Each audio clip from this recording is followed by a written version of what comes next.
Então, começamos a gravar. Roberto, pode mostrar suas novidades. Bom, boa noite a todos. Primeiro, eu queria mostrar esse álbum, que faz parte da coleção do selo, acho, Graphic Book, que a editora Criativo tem lançado com artistas brasileiros. Não tem uma periodicidade que a gente possa acompanhar, regular, mas cada álbum foca num artista brasileiro. Esse aqui é do Inácio Justo, o personagem O Aventureiro. O Inácio Justo não fez muito quadrinhos, trabalhou mais em publicidade e tal. Mas ele era um excelente artista, né?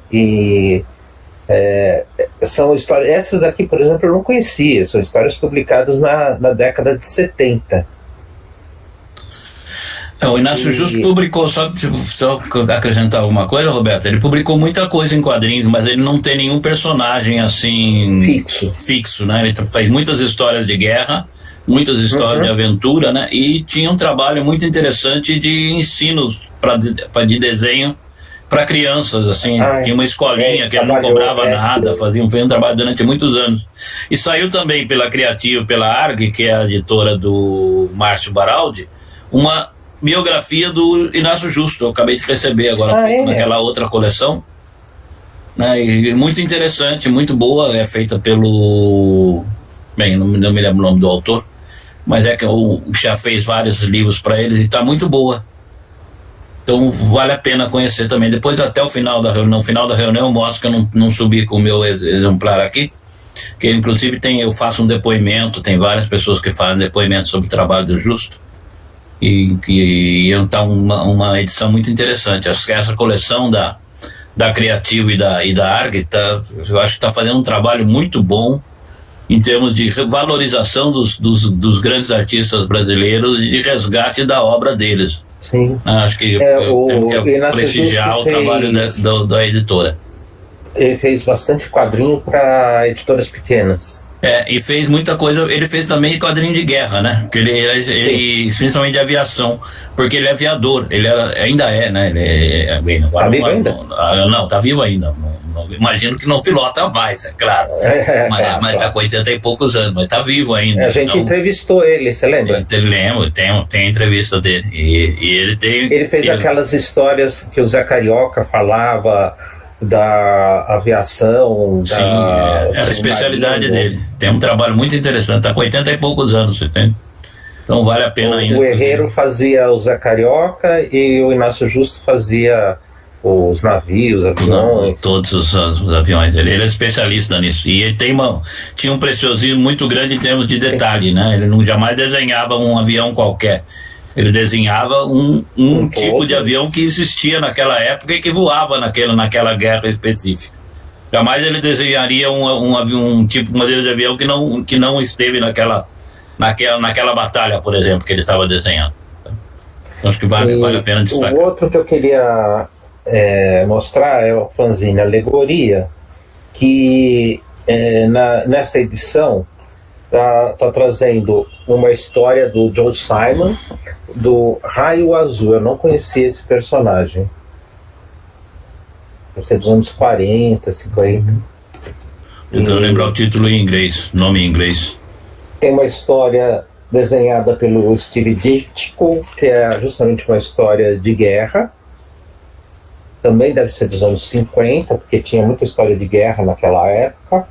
E o mais interessante, o Frankenstein do... Como é que é o nome do Frank? É o Frazetta? É o Frazetta, isso? O desenhista? Não, é o Frank Enstein, que era Dick alguma coisa. Ele fazia histórias do Frankenstein dos anos 50. E o Frank Frazetta, aparece aqui com uma história fora do padrão que ele fazia, que é uma história curta de 2 páginas, de animais falantes, dos Funny Animals. Hunky Duck. Se a gente olha sem saber, não identifica que é o Frank Frazetta, né? A gente está acostumado a ver ele fazendo guerreiros, que nem o Conan, né? E aqui uma história de 2 páginas com animais. Essas 2 que eu mostrei, o Fanzine Alegoria e o Graphic Book do Inácio Justo, eu comprei na Comics, pela internet. Ainda tem lá, inclusive. A Comics está com uma promoção esses dias até de material. Tá sim. Da DC Comics, da Marvel, de mangá. Muito bom. Alguém tem mais alguma novidade? O Selby caiu de novo, não. O Selby está aqui. O Selby está aqui. O Gazi, alguma novidade? Eu tenho. Por favor, Gazi. Sim, eu recebi por correio do... Vocês estão me ouvindo? Estamos te ouvindo. Está meio recortado, mas... Não. Sim. Tá. Sei lá, a internet, né? Bom, eu recebi por correio esse volume aqui do Birata, que é um autor de quadrinhos do Rio Grande do Sul. E aí ele tem vários álbuns já. Esse é o último que ele fez, que é Chiru, é o personagem dele, que é um típico gaúcho, né, lá da fronteira. E é bem interessante, porque são narrativas ficcionais com regionalismos. Então, nesse caso, com a sereia que ele encontra no Rio Grande. E aí ele vai contando a história, né, uma história ficcional com um pouco de humor, muito regionalismo. E ele tem uma narrativa boa, eu gosto. Só que não acaba nesse volume, provavelmente ele vai fazer uma continuidade, né? Parece aquele personagem, aquele outro gaúcho, Neutaíro, como é que ele chama? Eloar Guazelli? Não, o que tem vários desenhos, tem várias histórias assim, meio de gaúcho assim. Mas não me lembro o nome dele. Também não. O Alzheimer tá chegando, não adianta, não. Mas enfim, notícia ruim. É um bom álbum. Legal. Tem uma notícia ruim, morreu Francisco Ibáñez. Sim. Não, morreu? O do Mortadelo e Salamin. 87 anos. 107? 87, bom. Ele nasceu em 15 de março e morreu no dia 15 de julho. Nasceu em 36 e morreu em 2023. 97 anos, aliás. 97. Bastante. Bom, bastante. E foi um dos grandes quadrinistas espanhóis. A coincidência é que ele criou...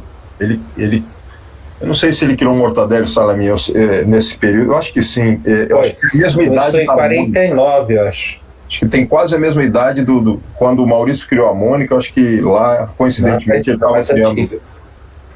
Qual? A Mônica? Não, o Mortadelo e Salamin. Não sei, porque quando eles fizeram um aniversário lá de 35 anos, na época eu me lembro que a Mônica estava fazendo isso aqui, não sei. Bom, tem muitos, mas é por aí, uma idade similar. Mas isso faz tempo, esses 35 já faz uns 15 anos. Eu até hoje não assisti o filme do Mortadelo e Salamin. Eu assisti e não gostei. Até hoje eu não assisti. Os quadrinhos são melhores. O Ibáñez também criou uma série de outros personagens, né? Vários. El Botone Sacarino, o Milpinho, Rompe-Cabeças. Tinha uma série que cada página era um prédio e que ocorria os quadrinhos lá, as cenas da história. Essa série tinha o nome da rua em que se passava a história, e o prédio não tinha a quarta parede, que era para a gente ver o que acontecia em cada apartamento, cada andar. Agora, o autor tinha uma fama de copiar gags e cenas de outros autores, que aí foi muito mostrado isso há muito tempo. Eu vi bastante cópias, mas era criativo mesmo assim. Ele tinha um grupo de artistas trabalhando para ele. Tanto que continua sendo publicado. Provavelmente já faz tempo que ele não faz as histórias, mas tem os artistas que fazem, no estúdio dele. Um amigo espanhol meu me deu um CD com todas as produções do Mortadelo e Salaminho, mas eu não tenho a mínima ideia. Eu te passei, mas eu não tenho a mínima ideia onde eu pus o meu original. Uma hora eu peço de volta para você emprestado para fazer uma cópia. Mandou com eu tenho uma edição dos 50 anos do Mortadelo e Salaminho, capa dura e tal, que eu achei lá na Cultura, na velha Cultura, e não estava caro.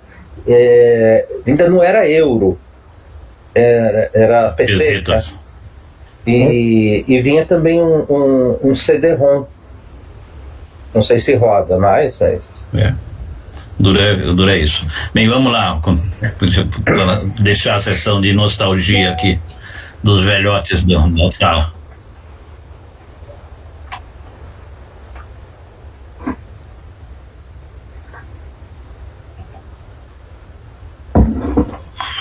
Bom.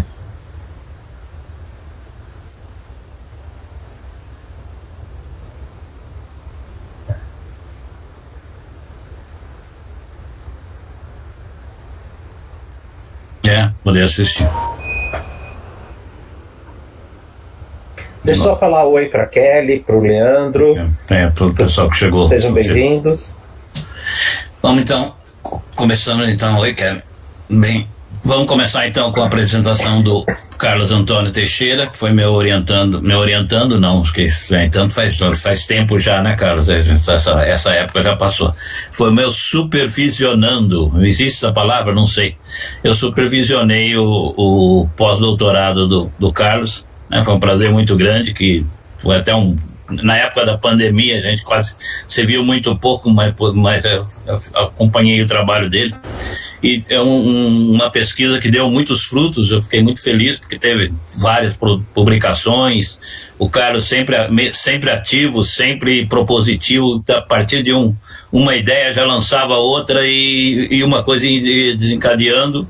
E vários produtos surgiram desse pós-doutorado, né? E ele continua com outros projetos que seguindo aí. Então, um trabalho que eu tive muito prazer de acompanhar e que quero parabenizar aqui de público o Caio. Tenho certeza que todos vocês, ele já fez uma apresentação anteriormente muito rápida aqui no colóquio, mas depois disso muita coisa a mais aconteceu. Achei que valia a pena ele voltar e nos colocar a par de todos os avanços que ele trouxe para os quadrinhos com essa pesquisa de pós-doutorado.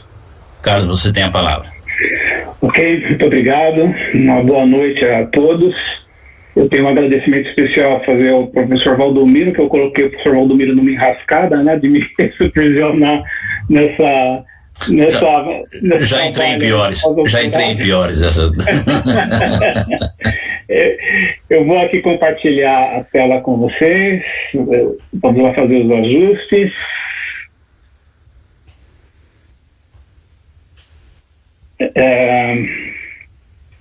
Só um pouquinho. Tá, ok. Então, estão vendo, né? Ok. Então, esse pós-doc, né, esse aqui vai ser uma apresentação resultado desse trabalho aí de pós-doc. Ele foi um pós-doc longo e sofrido, né? Porque ele foi aprovado no final do ano de 2018 e só agora, né, nesse mês é que saiu realmente a aprovação da conclusão do mesmo, né? A gente teve algumas intercorrências ao longo dessa pesquisa. A primeira delas é a questão de financiamento, porque a minha ideia era de fazer um produto, né? Era uma revista, em princípio era uma revista, depois eu vou mostrar para vocês que a gente acabou fazendo 2 revistas, e nesse meio tempo também eu participei de 2 outros projetos de produção de histórias em quadrinhos durante a pandemia, um com um grupo de jovens pesquisadores de graduação e de mestrado em divulgação da ciência, com um programa do Rio de Janeiro. A gente fez uma produção chamada Flora na Quarentena, uma divulgação de assuntos da pandemia para crianças. Nesse meio tempo também do pós-doc, teve um concurso da Unifesp. A Unifesp tem um departamento chamado Psicobiologia, onde eles fazem uma pesquisa financiada pela FAPESP com adolescentes. Aí, na época da pandemia, eles passaram a ter o interesse de saber como é que os adolescentes estavam lidando com a pandemia e abriram um concurso de desenhos. E eu trabalho com um contrato com um grupo de professores e num núcleo chamado Núcleo de Educomunicação da Secretaria Municipal de Educação, e eu tinha feito, nesses cursos que eu dou para a formação de professores, eu dou um curso, eu fiz uma proposta para o Núcleo de Educomunicação para trabalhar as histórias em quadrinhos como projeto pedagógico na sala de aula, e eles compraram a ideia, né? E eu tenho dado formação para professores, como os professores podem utilizar as histórias em quadrinhos em projetos pedagógicos. E aí um dos professores da rede, ele dá aula de língua portuguesa e é também quadrinista, e ele desenvolve um projeto já há alguns anos de produção de histórias em quadrinhos com os alunos do ensino fundamental. E aí, quando a Unifesp abriu esse concurso, um concurso de desenho com o tema de pandemia, eu levei isso para esse professor, e foi justamente na época da pandemia. Nós tivemos reuniões virtuais com os estudantes compraram a ideia e produziram, criaram uma personagem chamada Jovenilda, e essa Jovenilda, cada estudante produziu uma página, e essa página ela se transformou numa revista.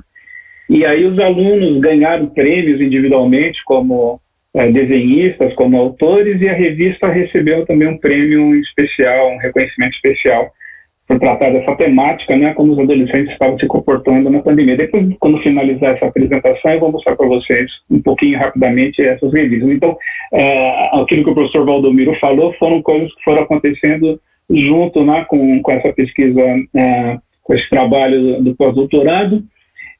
Mas a gente teve ao longo, né, desse longo processo, algumas intercorrências. Uma delas é a questão de financiamento, porque eu queria produzir uma revista e colocar na mão dos estudantes das escolas públicas, das EMEFs, das escolas públicas municipais de ensino fundamental da cidade de São Paulo, mas precisava de um financiamento.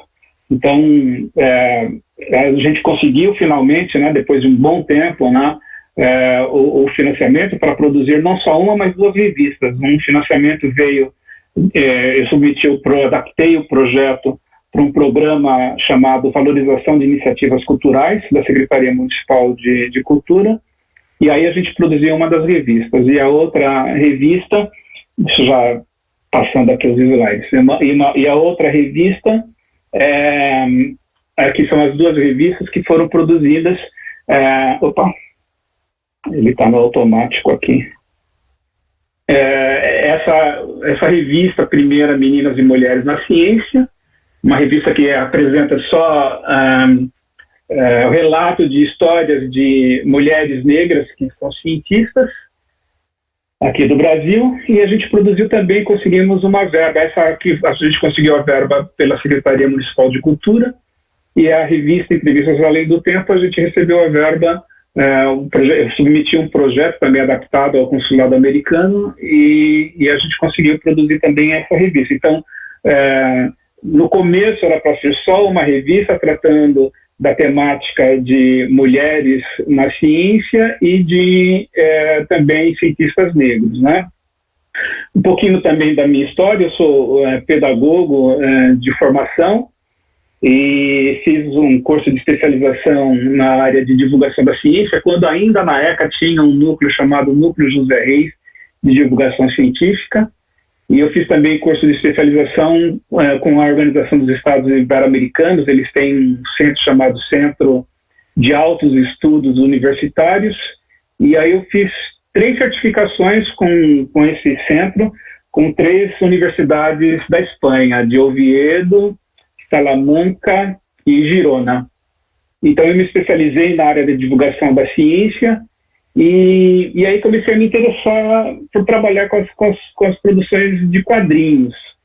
E eu comecei a me interessar trabalhar com os quadrinhos como sendo um instrumento, né, um canal para se fazer a divulgação da ciência, quando eu fiz o curso de especialização no Núcleo José Reis, e a gente teve aula, nós tivemos uma disciplina com o João Garcia. Não sei se vocês conhecem o João Garcia. O João Garcia, ele é um jornalista, assessor de imprensa do IPT, e ele é também quadrinista. Ele faz uns desenhos chamados Os Cientistas. E aí ele deu uma disciplina, como é que se poderia trabalhar com as histórias em quadrinhos para fazer a divulgação da ciência. Foi então ali que começou a despertar o meu interesse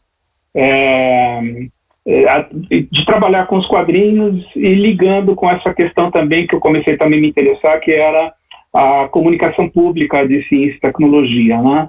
Então, depois disso eu fui fazer um mestrado. Meu mestrado foi na Unifesp, num núcleo chamado CEDES, que trabalha com ensino e ciências e saúde, e eu fiz a análise do Jornal da Paulista.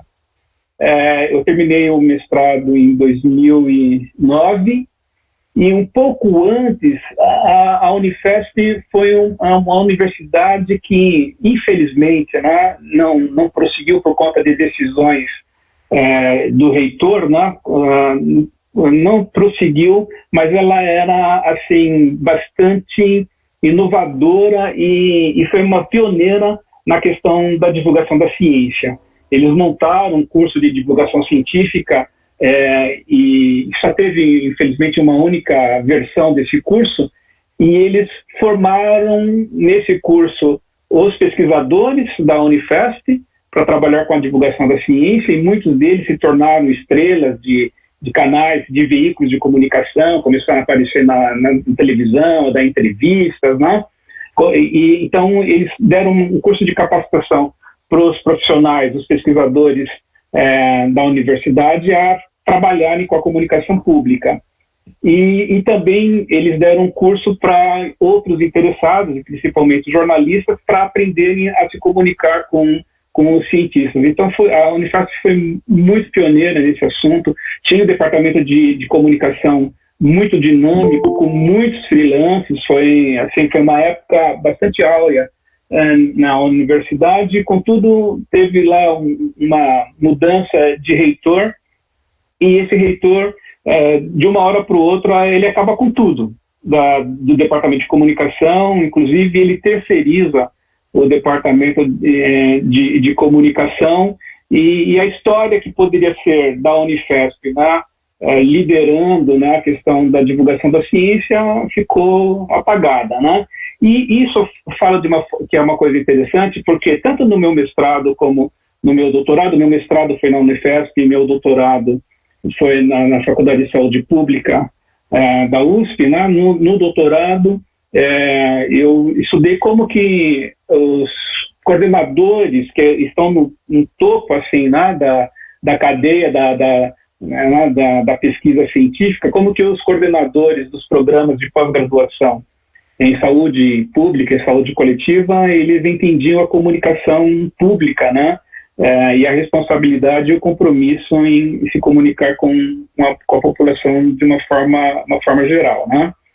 E no mestrado eu fiz a análise do Jornal da Paulista como sendo um veículo de informação e de levar também a divulgação da ciência, né? Porque o jornal ele era utilizado até mesmo como um press release para muitos canais e veículos de comunicação, e que reproduziam, né, as matérias, e a partir daquele jornal também eles trabalhavam informações e convidavam pessoas para discorrerem sobre os assuntos que eram tratados naquele jornal. E eu usei como uma referência, tanto no mestrado como no doutorado, a professora Margarida Kunsch, que é uma especialista em comunicação pública, né, trabalha aí na ECA, né, e ela, na pesquisa de doutorado dela, ela pesquisou a comunicação nas universidades.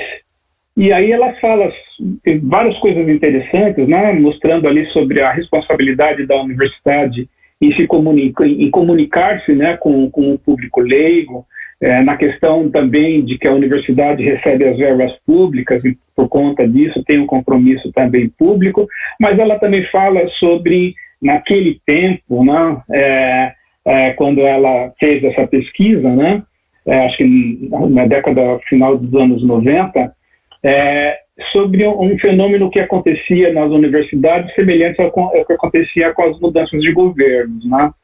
Então ela fala ali de que era muito semelhante o que ela constatou, né? De que mudava o reitor, mudava também toda uma política, né?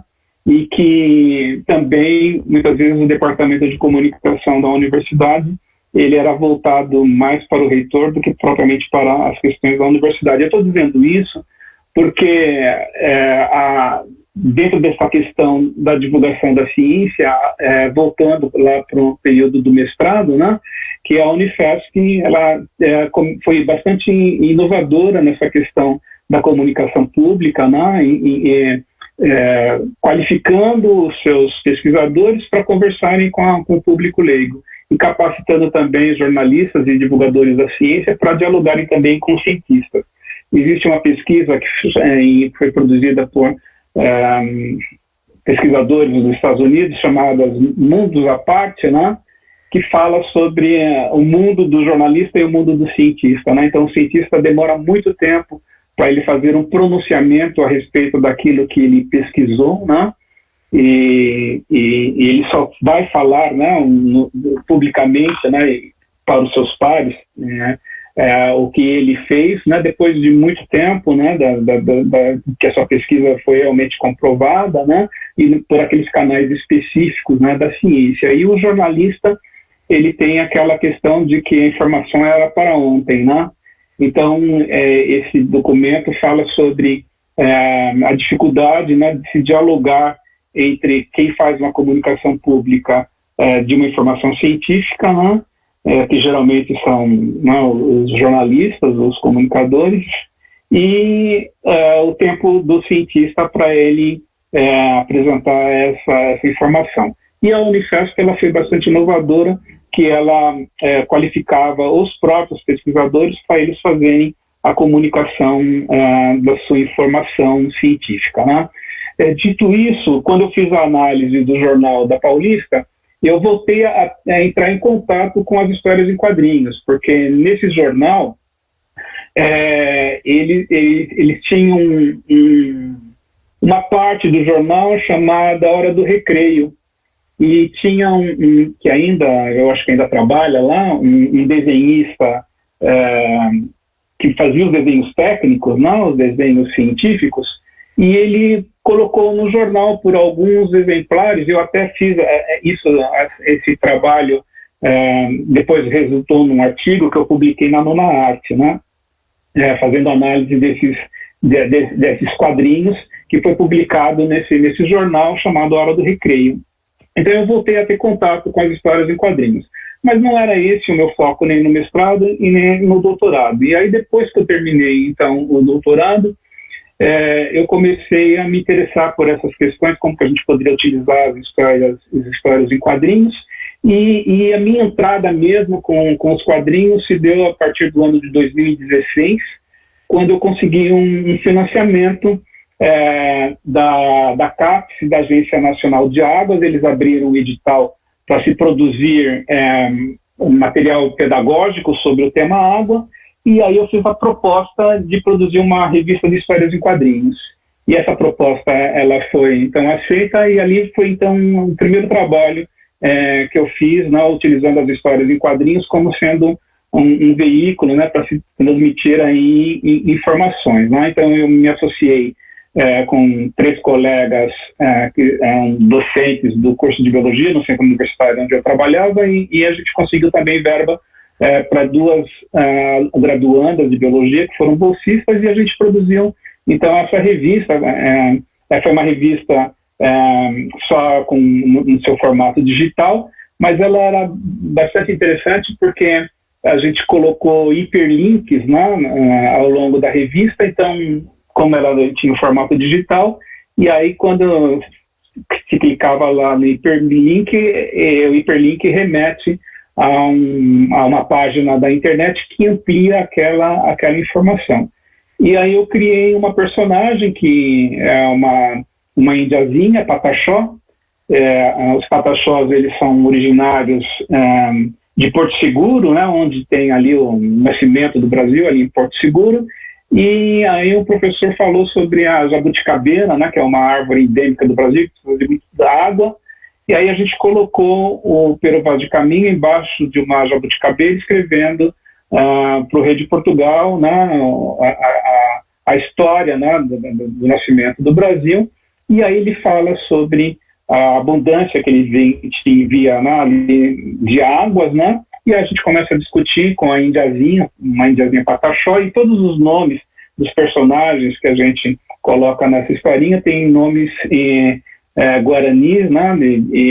O nome da indiazinha é Yara, ela dialoga, interage, né, com o co-protagonista da história, que é uma gota d'água, Bariri, e aí se deu então essa minha inserção trabalhar com as histórias em quadrinhos. Nesse mesmo ano de 2016, eu consegui um financiamento do Ministério da Ciência e Tecnologia, e aí para fazer a divulgação da Semana Nacional de Ciência e Tecnologia. Não foi propriamente histórias em quadrinhos, mas foram quadrinhos que a gente fez, chamado um slide show, e eu consegui um contato, né, assim, a gente conseguiu colocar histórias, né, curtas de 20 segundos de duração, eram quadros que passam, né, chamados slide show, né, dentro dos metrôs, nas TVs instaladas dentro dos metrôs. Também naquela época tinha começado a implantação de televisores nos elevadores de condomínios residenciais e depois comerciais, e a gente colocou também informações, e o tema daquele ano da Semana Nacional de Ciência e Tecnologia era Ciência para Redução, Ciência Alimentando o Brasil. E nós fizemos a divulgação do Guia Alimentar para a População Brasileira.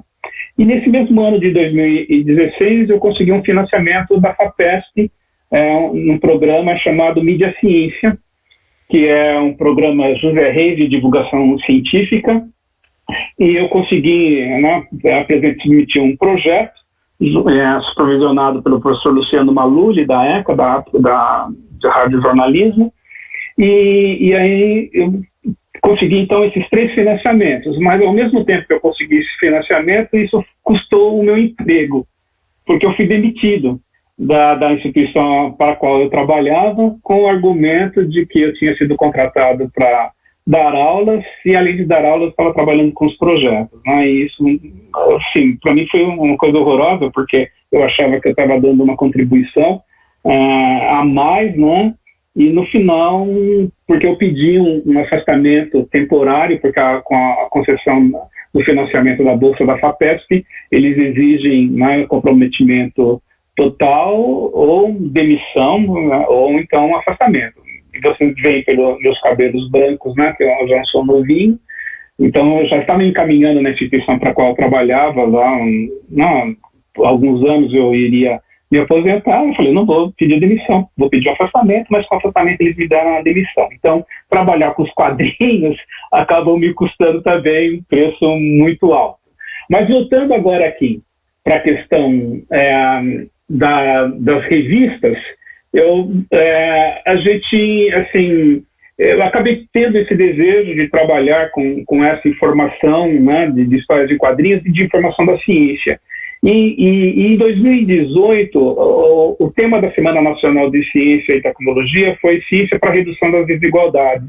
E, novamente, eu consegui um financiamento agora, em 2018, na associação do Ministério da Ciência e Tecnologia com o CNPq, e eu consegui um financiamento para trabalhar com esse tema, Ciência para a Redução das Desigualdades, e eu acabei trabalhando com 2 temas, que eram o tema de mulheres, né, na ciência, e de negros também como cientistas, né?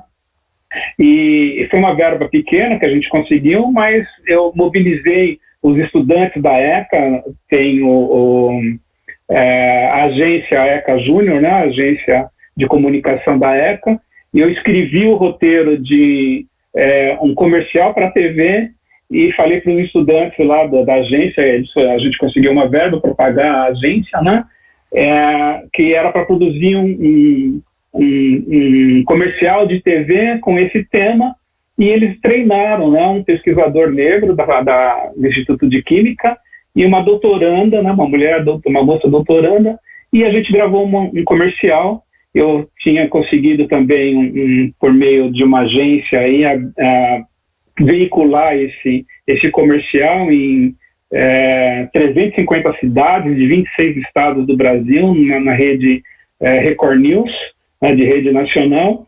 E esse comercial, ele apresenta, então, um pesquisador negro e uma mulher cientista, né, pesquisadora. E a mulher, então, fala, olha, lugar de mulher onde ela quiser e, por que não, num centro de pesquisa. E aí, mexendo, né, nos equipamentos lá do laboratório. E o pesquisador, ele fala, olha, nós pesquisadores negros ainda somos poucos, junte-se a nós. E aí a gente aproveitou para fazer também a divulgação da Associação Brasileira de Pesquisadores Negros, que era algo que eu não conhecia, eu conheci naquele momento, né? E naquela ocasião de 2018, nós levamos também 400 estudantes, 200 a cada dia, né, para a USP, né? A gente conseguiu a verba de ônibus, né, e os alunos se reuniram, os ônibus pegavam os alunos nas escolas públicas e levaram esses estudantes para a ECA, para a USP, e lá a gente fez, na Biblioteca Brasiliana, a gente fez 2 eventos. Um evento só com mulheres cientistas, e um dia, e no outro dia com pesquisadores negros. E o que mais me chamou a atenção desse evento, o depoimento de uma aluna das séries iniciais do ensino fundamental, que ela assistiu ao evento com as mulheres cientistas, e quando volta, depois de que eles participavam desse evento na Biblioteca Brasiliana, eles foram conhecer também os museus da USP. Foi muito interessante esse evento em 2018. Mas essa menina, depois, no ônibus, voltar para a professora, voltando, e ela se volta para a professora e fala o seguinte, olha, eu achava que pesquisadores, cientistas eram só homens, mas tem mulheres pesquisadoras, né? E aí ela falou uma frase assim, então não, né? Ou seja, né, ela se viu ali, né, representada como... Então, para mim, foi algo assim bastante extraordinário isso, e eu falei para vocês que eu sou pedagogo, né, de formação, então eu achei isso muito interessante, porque essa menina, né, de uma escola pública, né, ela viu uma mulher cientista, e ela achava que só os homens que podiam ser cientistas, né? E aí, então, isso aconteceu em 2018, e aí em 2018 tenho essa aprovação para fazer a pesquisa de pós-doutorado, e aí a gente trabalhou, então, com a produção dessas 2 revistas, né? A revista Meninas e Mulheres na Ciência, entrevistas além do tempo, né? Deixa eu só saltar aqui num slide, vocês estão vendo aí o slide, né? Proposta original e adaptação, né? Vocês estão me ouvindo, né? Sim, sim. Beleza. Tá bom. Então, nesse slide aqui, ele mostra qual que era a proposta original e como que ela foi adaptada, né? Então, eu falei que aconteceram algumas intercorrências, né, ao longo desse longo processo do pós-doutorado. O primeiro foi o financiamento, né?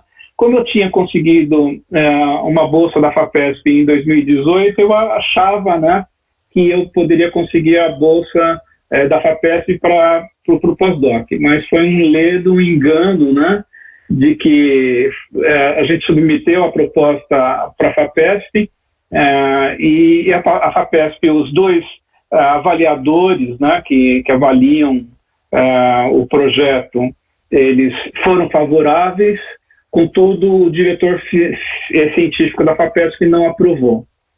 E foi um banho de água fria, assim, porque eu esperava, né, obter esse financiamento, porque a minha ideia era de fazer o produto, né, de fazer uma revista. E acabou, então, que o projeto ele não foi aprovado pela FAPESP, e eu, na verdade, naquela época eu tinha pensado até em desistir, em 2019, né? Mas aí surgiu, então, como eu falei para vocês, né, 2 editais, né? Um primeiro edital foi esse programa de valorização de iniciativas culturais da Secretaria Municipal da Cultura, e a gente submeteu, então, uma proposta para fazer a produção de uma revista tratando sobre mulheres negras cientistas brasileiras, e o projeto, então, ele foi aprovado e a gente começou a dar início à pesquisa, né, com relação ao conteúdo das mulheres que seriam inseridas nessa revista. E nesse processo surgiu também um edital do Consulado Americano. Eu descobri um edital do Consulado Americano e acabei submetendo uma outra proposta, né, de trabalhar histórias, né, de cientistas negros norte-americanos e brasileiros. E o projeto acabou sendo aceito. Foi uma época, vocês devem se lembrar, né, no momento em que esse projeto foi submetido, tinha acontecido aquela polêmica nos Estados Unidos do policial que sufoca com o joelho, né, um cidadão negro, né? Então foi nessa época que esse projeto acabou sendo submetido, e depois eu fiquei sabendo, quando a gente foi fazer, né, a apresentação pública, né, da revista, o lançamento da revista, para fazer o lançamento, então, a gente contou com a pessoa representante do Consulado Americano e a representante do Consulado Americano, que era do Cultural, naquela época era uma mulher negra e casada com um pesquisador universitário, um cientista. Então foi uma coincidência, assim, os ventos favoráveis, né, que a proposta tratava, então, de cientistas negros, né, norte-americanos e brasileiros, e o projeto acabou sendo aceito. Então, nós readequamos, né, a proposta do trabalho do pós-doc e incluímos, então, as 2 revistas. E aí a ideia era de fazer, então, as revistas, e quando elas estivessem, uma boa parte delas já produzida, né, as histórias já bem encaminhadas, a gente iria fazer, então, o pré-teste, levando essas revistas para 2 escolas municipais, né, uma revista para uma escola, a outra revista para uma outra escola, para que tantos alunos como professores pudessem fazer uma avaliação para a gente verificar se a gente estava no caminho certo, coisas que precisariam serem mudadas, se fosse o caso. E acontece que isso foi em 2020, e no dia em que eu estava na escola pública, nesse meio tempo a gente precisou ter a autorização, né, da Secretaria Municipal de Cultura para poder fazer isso, levou um tempo também.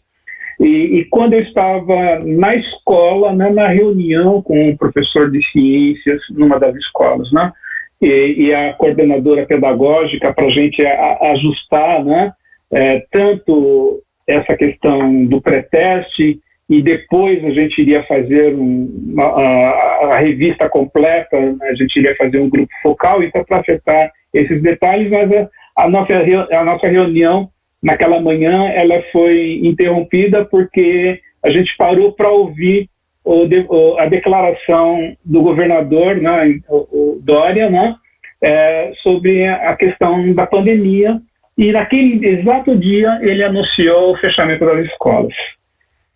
E aí, então, essa foi uma outra, né, intercorrência importante, que a gente tinha ultrapassado aquela barreira primeira da questão do financiamento, e, para nossa alegria, a gente ia conseguir produzir não uma, mas 2 revistas, né, tratando do mesmo tema.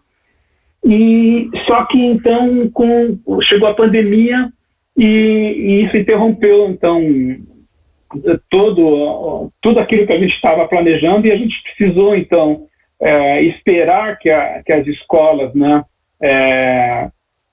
voltassem a uma normalidade, e essa normalidade só voltou em 2021, mas em meados de 2021, porque quando começa o período letivo de 2021, começa ainda naquela forma escalonada, né? Então, até a educação, a Secretaria de Educação se adequar, então foi um processo assim, bastante longo e que atrapalhou muito a gente. E a gente teve ainda uma terceira intercorrência, né? Que nesse meio tempo a gente concluiu aí as revistas, primeiro a Meninas e Mulheres na Ciência e depois a Entrevistas Além do Tempo. E mas assim, a gente conseguiu, né, produzir a revista e a revista foi para o prelo. Então a gente contratou a gráfica, né, para fazer a produção. A gente ia produzir originalmente 10 mil exemplares e depois, conversando com a gráfica, a gente conseguiu, na verdade, produzir 15 mil exemplares da Meninas e Mulheres na Ciência. Foi acho que uma tiragem bem bacana, né? Só que quando a revista estava lá no prelo, já com as chapas já produzidas para começar a impressão, houve uma solicitação da Secretaria Municipal de Educação que a gente paralisasse, porque a revista já tinha passado, né, pela avaliação na Secretaria de Educação. Então tem um grupo lá de professores da área de ciências que já tinham feito a avaliação junto com o coordenador da área, e também a gente tinha já feito o pré-teste, mas de uma forma virtual. Então teve que fazer uma adaptação, negociação com o professor. Então esse pré-teste, que era para ter sido feito presencialmente, como foi na época da pandemia, então foi realmente uma dificuldade muito grande, porque a própria escola, né, os professores, a própria São Paulo, a cidade, né, acho que a gente poderia dizer assim, com melhores condições, mas os alunos das escolas públicas não tinham acesso, né, acesso limitado aos equipamentos para poder fazer as aulas à distância. Fazendo aqui um adendo, isso é constatado e é apresentado por um aluno que desenha uma das páginas da revista Jovenilda Confinada. Olha como também as histórias em quadrinhos, a gente trabalha também as questões sociais e como que a gente consegue ver que os estudantes, né, por mais novos que sejam, eles conseguem também fazer aquilo que Paulo Freire diz, né, de leitura de mundo, né? Então, uma das páginas da revista da Jovenilda mostra a problemática dos alunos das escolas públicas, as escolas, né, os alunos da periferia, a acompanharem a aula à distância. Então, o aluno desenhou a mãe, né, da Jovenilda. Então, os alunos, o grupo criou a Jovenilda, né, como sendo uma adolescente negra e moradora da periferia, que tem uma mãe que é empregada doméstica e um irmão, e o pai é ausente. Olha só, não, isso foi criado pelo coletivo dos estudantes da Jovenilda, né, como eles fazem essa leitura social interessante, né? E aí um dos alunos, ele desenha a página dele de que a mãe da Jovenilda, ela é impedida pela patroa a se confinar também, né? Ela é obrigada a trabalhar durante o período da pandemia. E como a Jovenilda está em casa e ela é mais velha do que o irmão, então cabe a ela agora, então, as tarefas domésticas. Então ela tem, né, que cumprir também com as tarefas domésticas e com as tarefas da escola. Só que eles têm apenas um celular. E aí o aluno mostra que na casa da patroa, a patroa também tem 2 filhos, um menino e uma menina, só que cada um deles tem o seu celular e tem o seu computador. E a Jovenilda tem que dividir com o irmão um único celular, né, da família. Então, isso foi percebido pelos estudantes e a gente constatou também essa questão quando a gente vai fazer, né, tanto o pré-teste como depois a avaliação final da revista, que foi feita, ambos, né, o pré-teste e a avaliação final, foi feito por meio de formulário, né, pela internet. O pré-teste, o professor se encarregou de fazer esse pré-teste, mas a gente teve perdas, né, porque nem todos os alunos tinham acesso. Então, até a escola conseguir, né, resolver as questões obrigatórias, né, acadêmicas, e isso era um extra. Então, que foi o nosso trabalho, ele não era a prioridade. A prioridade era resolver as questões educacionais, né, que exigiam, né, muito para eles resolverem essa problemática, né? E mesmo quando a escola depois voltou, o nosso projeto ele não era a prioridade, porque a prioridade era como readequar, né, a escola e os estudantes a essa nova realidade. Então, a avaliação da revista que a gente queria fazer com o grupo focal, e isso é presencial, a gente acabou mudando isso e usamos uma ferramenta que foi criada pelo casal Lefreve, que eram docentes da Faculdade de Saúde Pública da USP, e eles criaram uma análise derivada, né, da análise do discurso, chamado discurso do sujeito coletivo. Então, a gente acabou mudando, né, como a gente faria a avaliação de grupo focal, foi então para esse. Depois eu vou falar um pouquinho mais sobre esse discurso do sujeito coletivo. Então, foi assim que a proposta, né, se desencadeou de uma proposta original e adaptada, né? Então, em meio a situações adversas e decepções, e ao mesmo tempo também, né, de superações, porque a gente acabou conseguindo financiamento, então, para produzir não uma, mas 2 revistas. A revista financiada pelo consulado americano, Entrevistas Além do Tempo, a gente fez uma tiragem de 10 mil exemplares. E as 2 revistas, elas têm também uma versão digital de livre acesso, né, em repositórios de livre acesso na internet, e entre eles o portal Educaps. As revistas estão lá, e numa página que eu também criei, além, né, de estar também disponibilizada pela Secretaria Municipal de Educação. E a Entrevistas Além do Tempo, ela teve um lançamento em São Paulo, a exemplo da revista Meninos e Mulheres na Ciência, um lançamento virtual, e a Entrevistas Além do Tempo teve um lançamento também na Bahia, porque depois eu vou mostrar para vocês em detalhes, 2 pesquisadores retratados, né, na revista Entrevistas Além do Tempo, eles nasceram na cidade de Vitória da Conquista, na Bahia. E aí a gente fez o lançamento também com a Secretaria Municipal, Secretaria Estadual, né, da Educação da Bahia, ligada com a Secretaria de Ciência e Tecnologia e também de Secretaria de Questões Raciais.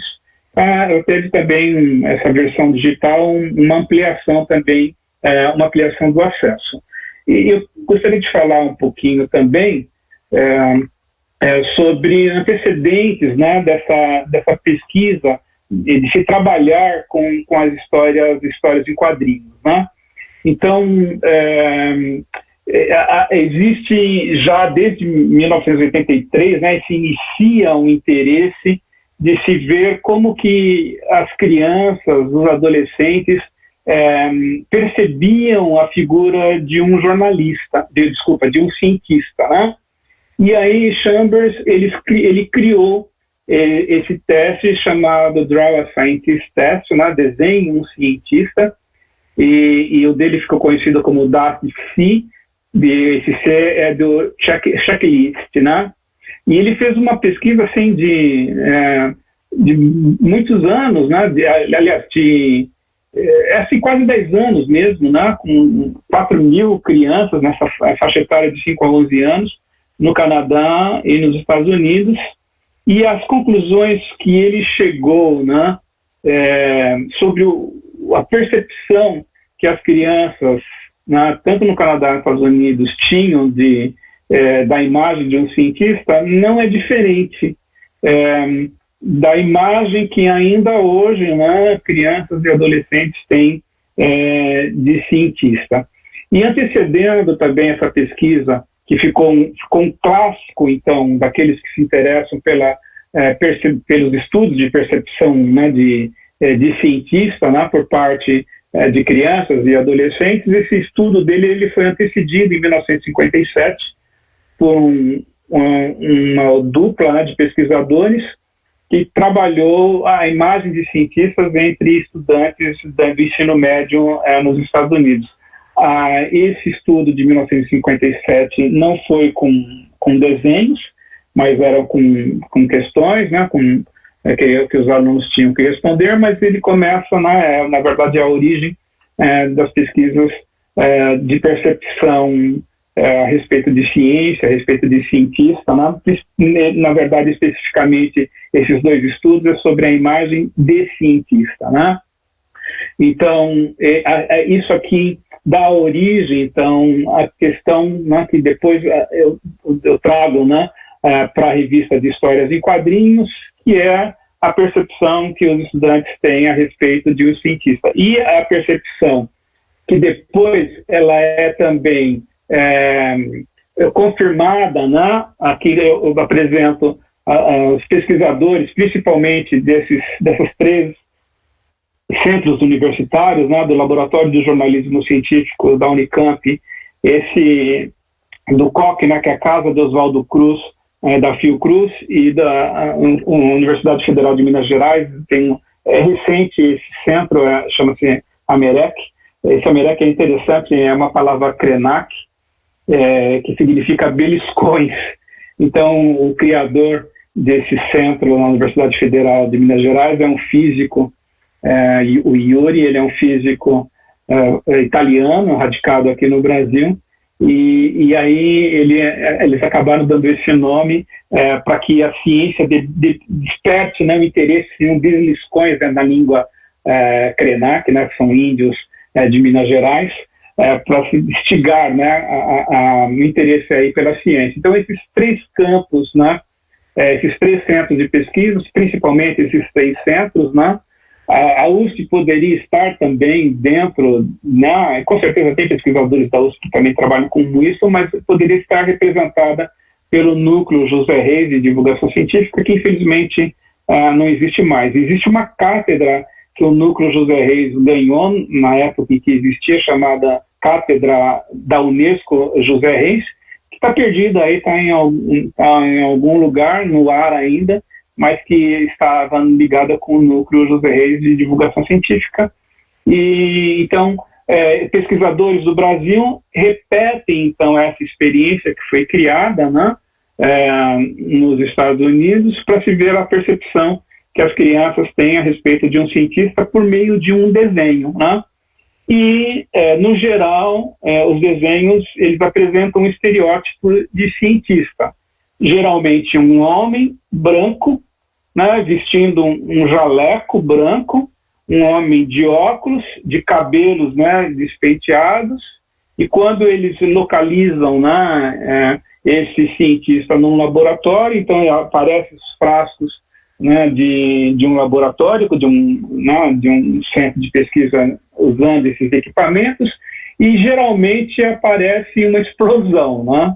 Então, a ideia de um cientista, um ser aí meio maluco, que faz umas pesquisas que acabam assim explodindo. O ano passado, eu tive a oportunidade de ganhar uma viagem para participar de um congresso de comunicação da ciência em Portugal, uma sociedade portuguesa de comunicação da ciência. Eles lançaram um edital para países de fala portuguesa da África e também do Brasil, e eu apresentei uma proposta, né, de trabalhar com as histórias em quadrinhos. Então eu tive uma sessão onde eu apresentei a possibilidade da gente trabalhar com as histórias em quadrinhos para fazer a divulgação da ciência.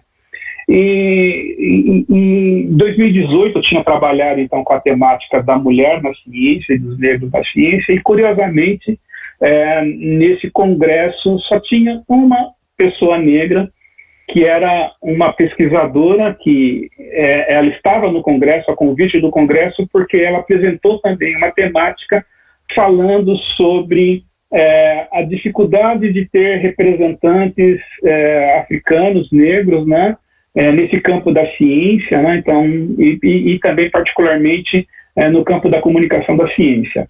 Então, como eu falei para vocês, o Congresso ele ofereceu, se não me engano, 5 bolsas para os países africanos de fala portuguesa e também para o Brasil. Contudo, quando eu cheguei lá, eu encontrei outros colegas, né, que receberam essa bolsa, né, para participar do Congresso, e todos eram brasileiros. Não havia ninguém da África nesse Congresso. Como eu falei, só tinha uma pessoa negra da África, que era essa pesquisadora. Quando eu estive, então, ali em Portugal, eu fui depois para 2 lugares interessantes. Eu fui para Beja, que é uma pequena cidade já no continente, e a cada ano eles têm um festival internacional que eles chamam lá de bandas desenhadas. Eu acho que seria muito interessante, talvez vocês que são os pesquisadores do Observatório Histórias em Quadrinhos devam conhecer, né, esse grupo das bandas desenhadas de Beja, mas é algo interessante. Eu acho que valeria muito a pena, quem sabe, um dia trazer alguém de lá, né, para falar aqui também no Observatório. E todos os anos eles têm esse evento, né, um evento internacional de bandas desenhadas. Então, eu tive a oportunidade de, nessa época que eu estive lá em Portugal, também de participar desse evento lá em Beja, e eu fui para a Universidade de Aveiro, com uma indicação para conversar com uma pesquisadora, que é da área da Faculdade de Educação e que trabalha com divulgação da ciência, e ela me apresentou um outro teste, que é chamado esse DASC, que é Draw a Science Comic Test. Então, esse teste ele foi criado em 2020, ele ainda não está consolidado, né? Ele precisa ainda ser validado por outros pesquisadores que façam a mesma coisa, mas os pesquisadores da Finlândia, né, são pesquisadores da Finlândia, eles ampliaram o DAST, né, que é aquele teste de desenhar um cientista, e eles ampliaram para um teste agora chamado Desenhe uma História em Quadrinhos, né? Retratando, então, as concepções, né, que se tem tanto de cientista, como também o ambiente onde o cientista trabalha. Então, isso acabou suscitando, né, nessa conversa com essa pesquisadora, a ideia, obviamente, precisaria de um financiamento, mas para a gente também validar esse teste, fazendo uma pesquisa também com estudantes, com crianças e com adolescentes brasileiros e portugueses. E aí eu apresentei também para essa professora lá em Aveiro se a gente não poderia também, se seria interessante também a gente incluir crianças da África, né?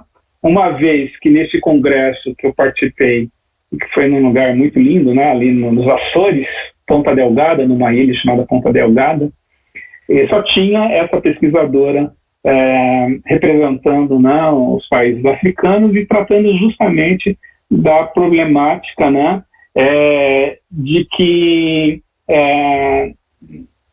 a dificuldade, né, de se trabalhar com essa temática da ciência. Então, seria muito interessante se a gente conseguisse um financiamento para também ver, né, o que as crianças africanas entendem a respeito do que é ser um cientista e do ambiente onde o cientista trabalha, né? Então, o canal está aberto, né? Agora só precisamos ter, né, o financiamento para a gente poder, né, fazer a aplicação disso, mas eu acho que abre também esse DASC, né, de desenho uma história em quadrinhos, né? É um teste para que talvez aqui no Brasil também possam começar pesquisadores a trabalharem com essa questão, ampliando aquele teste originário que era de desenhar um desenhista, né? Desenhar um cientista. Então agora o teste é desenho uma história em quadrinhos. Então isso é bem bacana, né? E possibilita então ter o entendimento não só do que é ser um cientista, mas um entendimento também de como se processa, né, a ciência, como que se processa o entendimento a respeito do campo científico. Eu estou percebendo que aparece aqui para mim algumas observações. Se vocês quiserem interromper, sinta-se à vontade, tá bom? Vocês estão colocando algumas observações, mas eu não estou tendo condições de ler. Então, se quiserem me interromper, não tem problema nenhum, tá bom? Bom, eu vou apresentar agora aqui para vocês, rapidamente, a revista, é um videozinho, em 2 minutos passa a revista toda, mas eu vou apresentar para vocês rapidamente a história, né, da revista Meninas e Mulheres da Ciência. Vocês conseguem, só me dar um retorno aí, se vocês estão vendo a revista Meninas e Mulheres na Ciência. Estão vendo? Alguém pode me dar um retorno? Sim, estamos vendo a revista. Pronto, ótimo, tá bom. Então, eu vou clicar aqui, ele vai começar a passar as páginas, tá?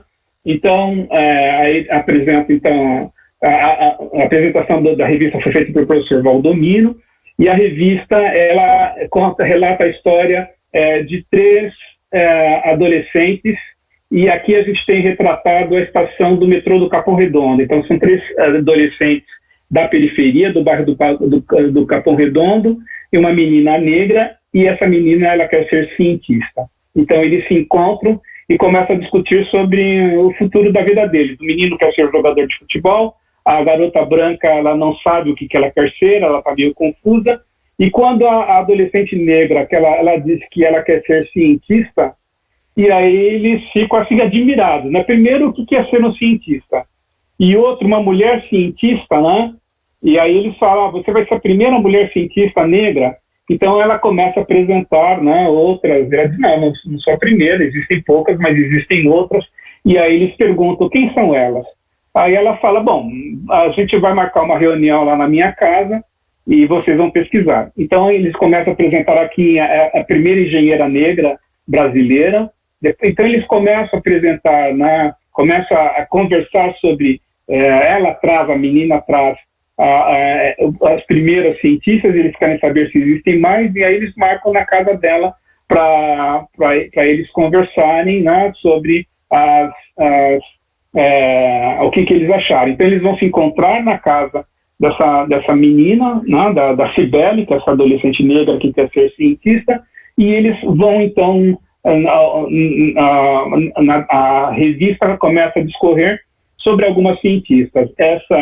Essa aqui é a Virginia Leone, né? Então, uma recomendação também do professor Valdomiro, né? Ele fala, olha, da importância também da gente colocar, né, para os estudantes que ser cientista, né, não é apenas pesquisador, não, as ciências duras, mas também as ciências humanas, né? Então, isso também foi um conselho, uma orientação muito importante que a gente acabou colocando, então, as mulheres cientistas, né, das áreas também das ciências humanas.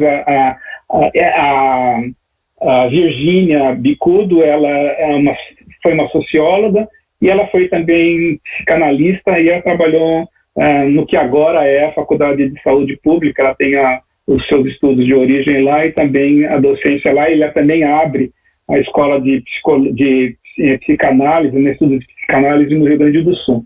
É um nome importante na história também da ciência no Brasil. Aqui a gente tem também a Maria Beatriz Nascimento. Ela foi uma historiadora, também uma militante dos movimentos negros aqui do Brasil, e então também da área das ciências humanas, né?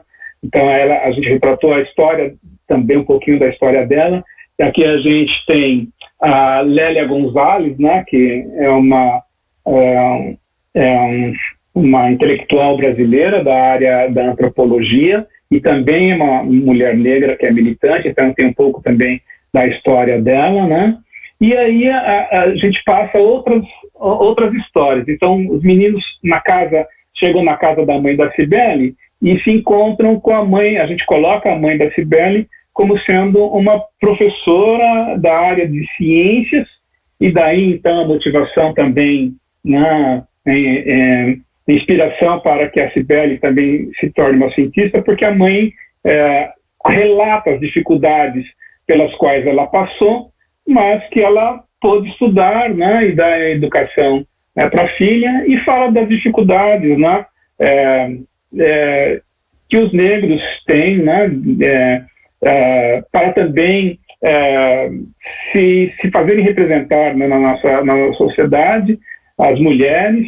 E ela relata, então, aqui também algumas histórias de algumas mulheres para os meninos, né? Algumas mulheres negras que são também cientistas. E a gente, para terminar a história, né, a gente coloca também uma garota. Eu descobri, né, fazendo as pesquisas, né, uma menina chamada Catarina Xavier, que ela criou um blog, né, ela tinha muitas dificuldades para trabalhar com matemática, e ela começa, então, a gostar da matemática, e ela cria um blog para ensinar, né, os adolescentes da idade dela também a tirarem as dúvidas e a gostarem também da matemática. Então, a gente coloca também essa menina para ser, quem sabe, uma futura cientista, mostrando, né, para os adolescentes, né, que vão ler essa revista, né, as áreas, né, que elas poderiam também se interessar, inclusive, com a matemática. E a gente termina aqui com a Jaqueline Góes, né, que é uma biomédica, que junto com a Esther Cerdeira, da Faculdade de Medicina, uma imunologista da Faculdade de Medicina da USP, a Jaqueline, ela é biomédica e foi orientanda da Esther. Elas fazem, então, o sequenciamento do genoma do primeiro caso de coronavírus no Brasil. E a Jaqueline é uma mulher negra, né? E depois a gente termina essa revista com um passatempo, e essa revista a gente colocou, uma revista de 52 páginas, a gente colocou aqui também um Para Saber Mais, e entre esses Para Saber Mais, eu coloquei também aqui a pesquisa que o Nobu fez. O Nobu foi um dos avaliadores também, assim, ele, para dar assim, uma orientação, eu pedi para ele fazer uma análise da revista, passar algumas dicas, e ele fez uma pesquisa também, né, que se transformou depois num livro sobre o negro nos quadrinhos do Brasil. Então, o Nobu está incluso aqui, né, o trabalho dele nessa revista. É uma revista de 52 páginas. Mas eu gostaria de mostrar o outro slide para vocês, que é o seguinte: essa revista, ela não foi livre de controvérsias, né? Então, quando eu produzi a revista Meninas e Mulheres, Entrevistas Além do Tempo, ela relata a história de 5 jovens negros brasileiros que são astrofísicos. E eu falei para vocês que 2 deles são da Bahia.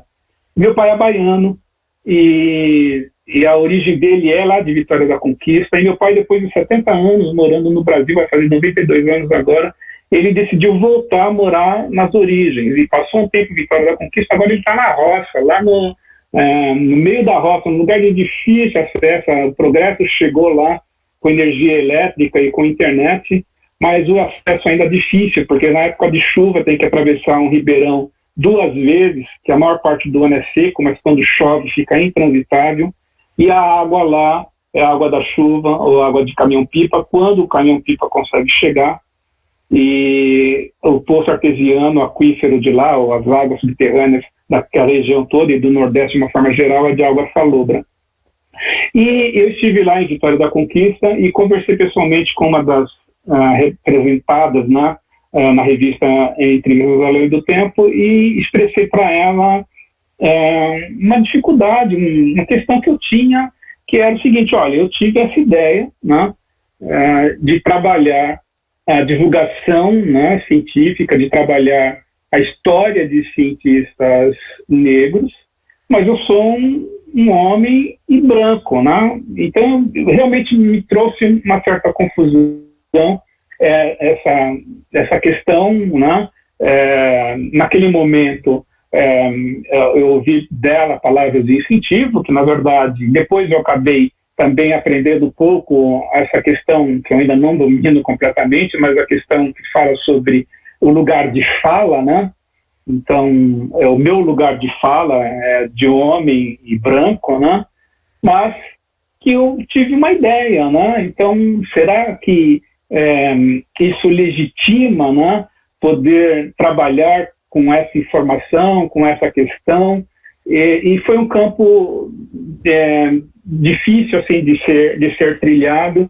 E eu vou até confessar aqui para vocês que eu saio, né, infelizmente, bastante machucado, né? Embora tenha esses 2 trabalhos, são trabalhos lindos, mas a revista, falar rapidamente para vocês isso, a revista Entrevistas Além do Tempo, ela teria um desdobramento muito bacana, que o CNPq abriu um edital para fazer divulgação de astronomia, e eu fiz uma proposta para as 4 pesquisadoras da astrofísica, eu, pesquisador, são 4 mulheres e um homem da astrofísica, que eles topariam, né, da gente submeter um projeto para o CNPq, e eles toparam, mas eu escrevi o projeto, porque eles, talvez não acreditando muito que fosse dar certo o projeto, e o projeto ele foi submetido, mas não em meu nome. Quem submeteu o projeto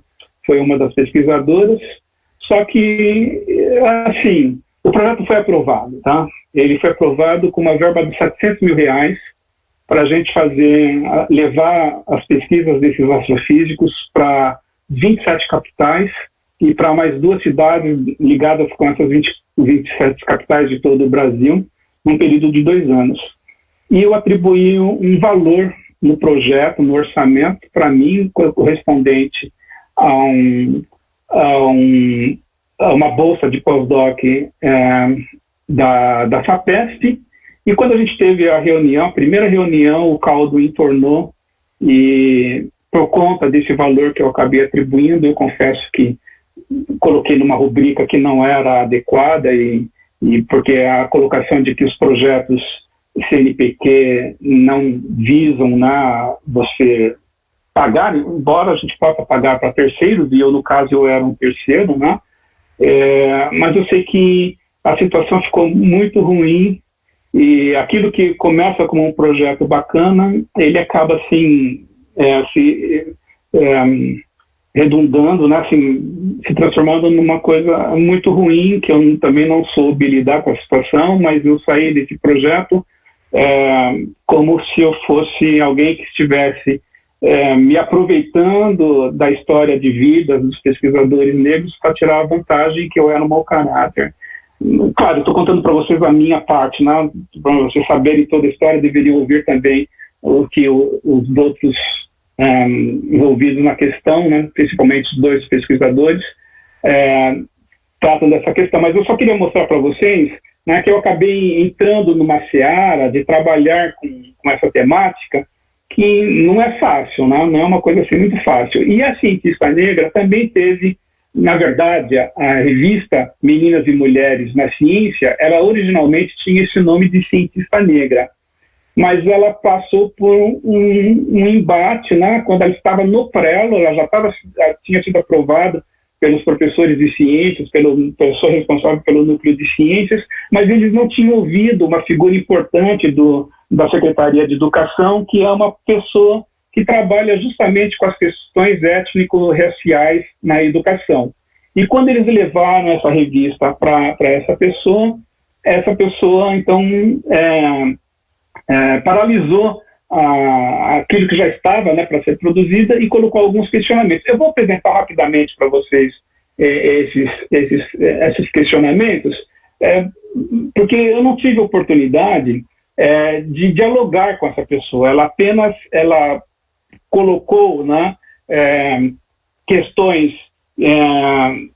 que seriam impeditivas do ponto de vista dela, e eu tentei, mas não houve assim a possibilidade da gente dialogar. E por fim, né, para a gente resolver a história, né, ouvindo novamente a sabedoria do professor Valdomiro, que orientou de que a gente deveria acatar aquilo que ela estava dizendo, senão a gente não teria condições de concluir com o projeto, que era a proposta de colocar essas revistas nas mãos dos estudantes, né? Então, embora ela não tenha proposto, ela apontou aquilo que seriam problemas, mas não propôs as soluções. Mas, felizmente, as soluções que nós apresentamos acabou sendo aceita, E o embate começou a partir do nome da revista, né? Só para fazer um adendo, essa revista, antes dela a gente levar para o Prelo e levar para a Secretaria de Educação, ela foi colocada na mão de todas as mulheres cientistas negras retratadas na revista para que elas avaliassem a revista, né?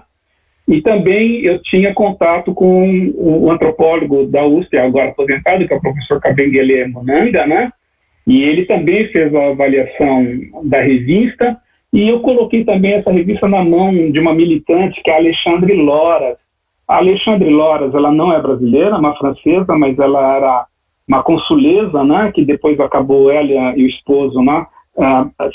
Terminaram o trabalho dele como cônsules aqui no Brasil, e eles decidiram fixar residência no Brasil, e a Alexandra, ela é uma pessoa, uma negra, né?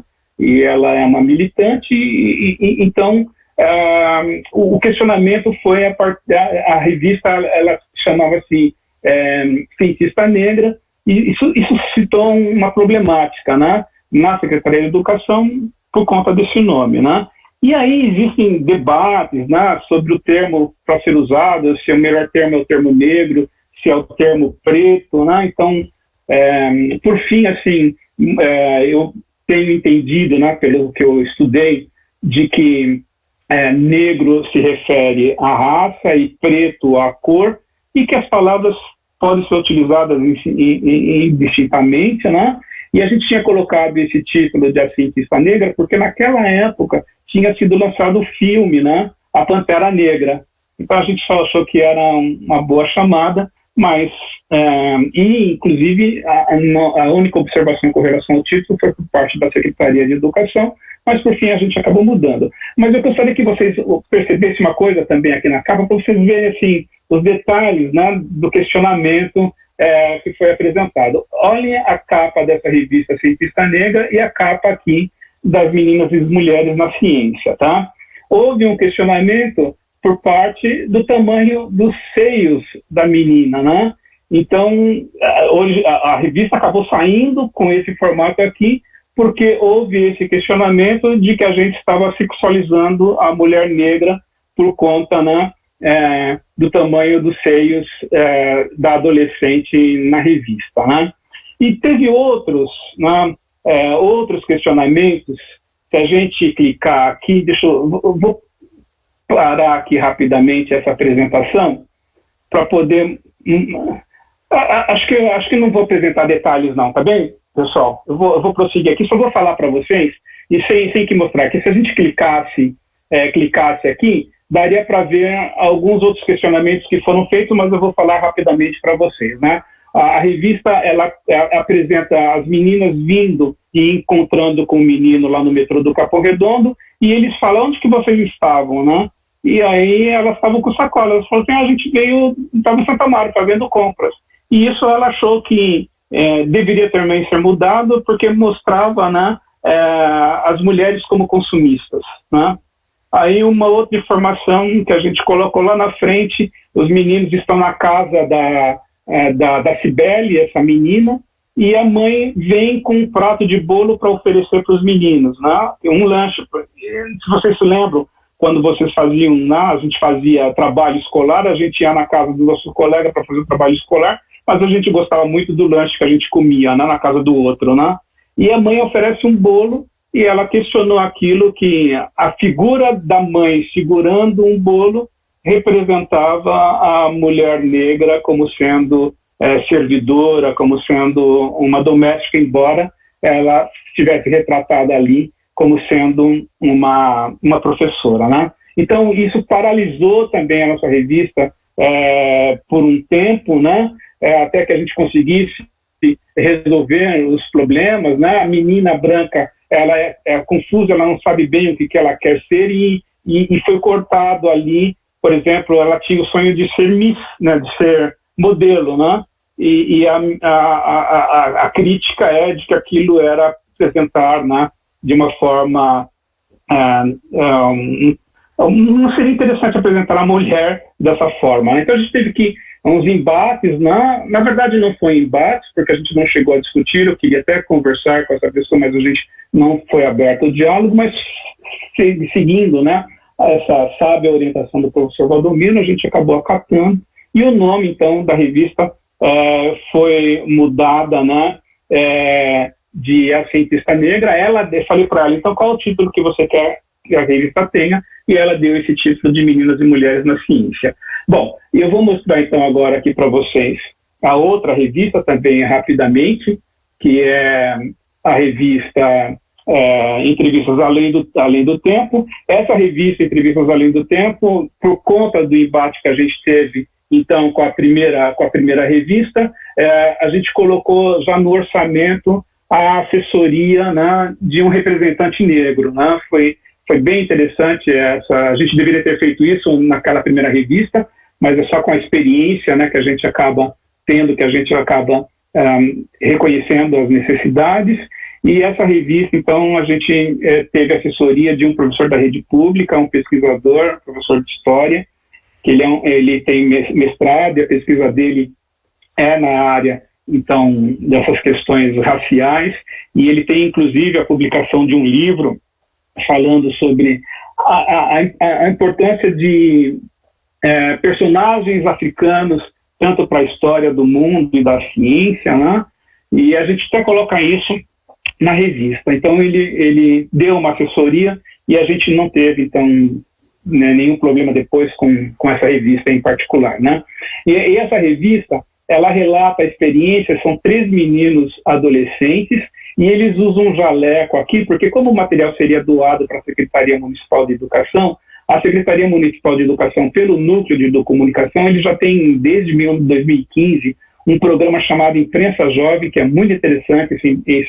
Esse programa tem até premiação internacional, e os estudantes das escolas municipais de São Paulo, eles podem fazer parte de um grupo chamado Imprensa Jovem, que ele, acompanhado de um professor, eles produzem informação para o jornal da escola, para o blog, eles fazem entrevistas, gravam, filmam, fotografam, é bastante interessante. Então a gente coloca os meninos, né, 3 representantes desse programa Imprensa Jovem, viajando no tempo para produzirem uma entrevista, entrevistas com cientistas negros, norte-americanos e brasileiros, e eles interagem com uma cientista adolescente, a Rebô, que inventa uma máquina do tempo. Então a história, vou passar rapidamente para vocês, também é um filminho de 2 minutos, né? Ops, desculpa, fugiu aqui, só um minuto.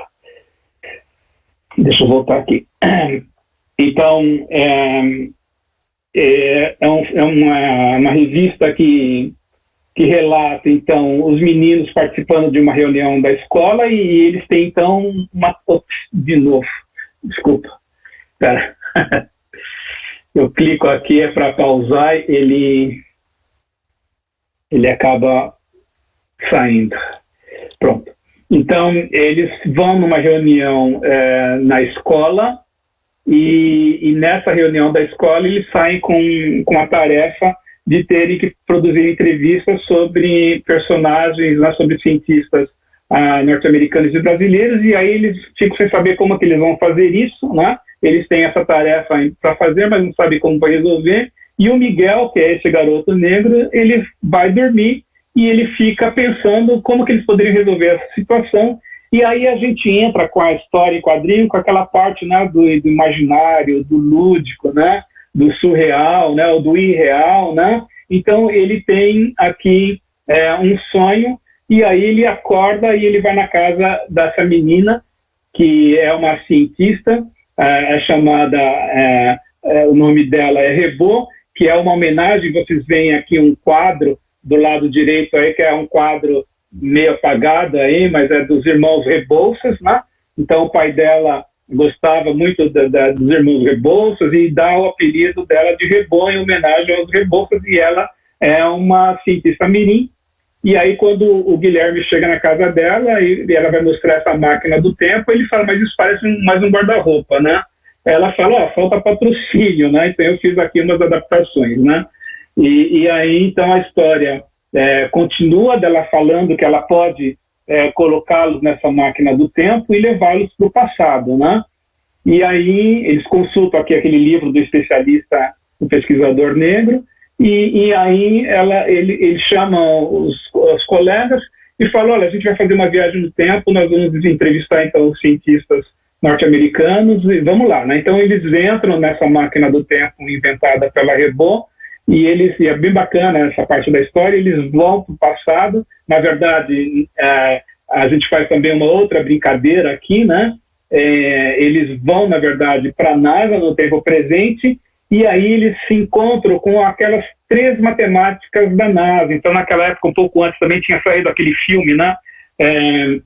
Estrelas Além do Tempo, né? E aí a gente deu o título para essa nossa revista de Entrevistas Além do Tempo, por conta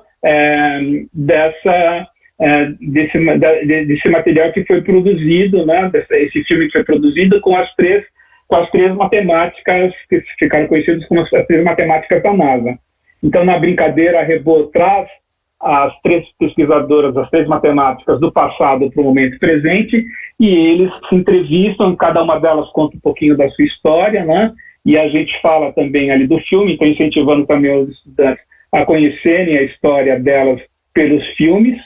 E aí eles continuam na viagem do tempo e eles vão para a Universidade de Johns Hopkins, no hospital de Johns Hopkins, e lá eles se encontram com 2 negros que têm uma história também relatada em filmes, né? Que é a história do Ben Carson e a história desse outro negro, já vou lembrar o nome dele, o Thomas, o Vivian Thomas.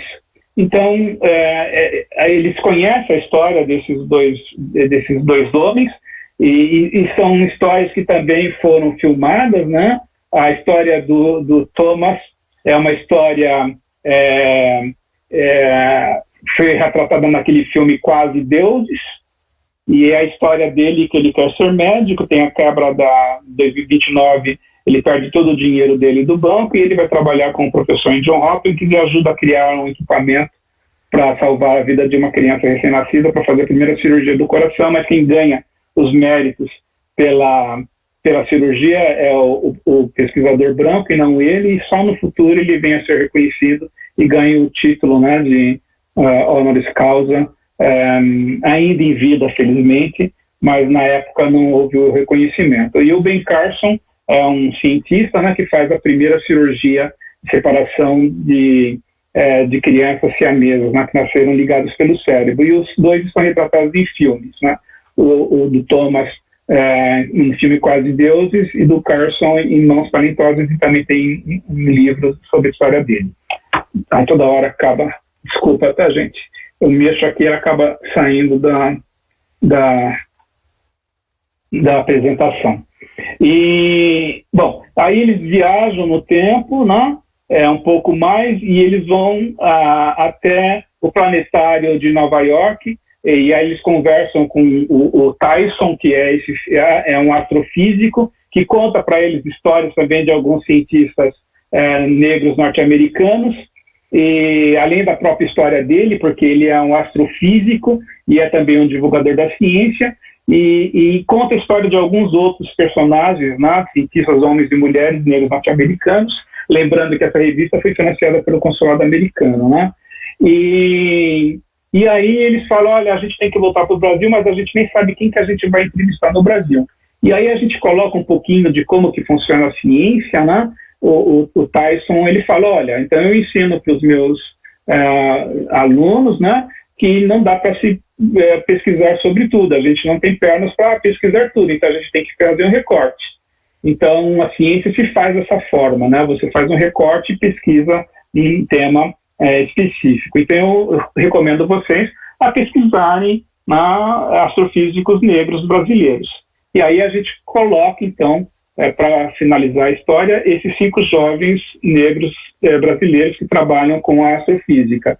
Uma delas é essa jovem, a Marcele, A Marcele, ela é uma astrofísica que está nos Estados Unidos, ela está na Universidade de Michigan e ganhou prêmios também, 2 prêmios importantes para desenvolver pesquisas na área da astrofísica. Depois eles vêm para o Brasil e se entrevistam com o Alan. O Alan é um proeminente astrofísico também, alguém assim que é muito respeitado no campo da astrofísica e também no campo da divulgação científica. Ano passado ele ganhou o prêmio José Reis, como o CNPq tem um prêmio de José Reis que premia instituição de pesquisa, jornalista e cientista. E ele foi o cientista escolhido como sendo o cientista do ano que trabalha com divulgação científica da Universidade Federal do Rio Grande do Sul, e ele é um jovem que é nascido na Bahia. Aqui é a Rita de Cássia, que é da Universidade Federal do Paraná. De novo caiu, desculpa, gente. Da Universidade Federal do Paraná. Depois a gente tem a Denise, que é uma astrofísica do Valongo, do Instituto Astronômico do Valongo, na Universidade Federal do Rio de Janeiro. E a gente tem a Eliade, que é também de Vitória da Conquista, que é uma jovem astrofísica, pesquisadora da Universidade Federal do Pampa, em Uruguaiana, no Rio Grande do Sul.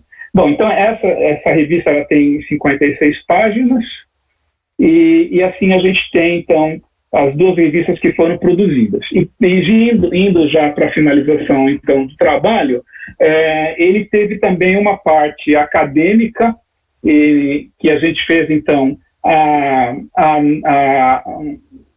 pedimos para os estudantes e professores para fazerem a análise da revista. Eu vou ser bem rápido aqui, porque eu acho que eu já me delonguei muito. Então, a gente usa essa técnica do discurso do sujeito coletivo, que ela é baseada, então, na teoria das representações sociais. Eu não domino essa técnica, mas como quem faz pesquisa com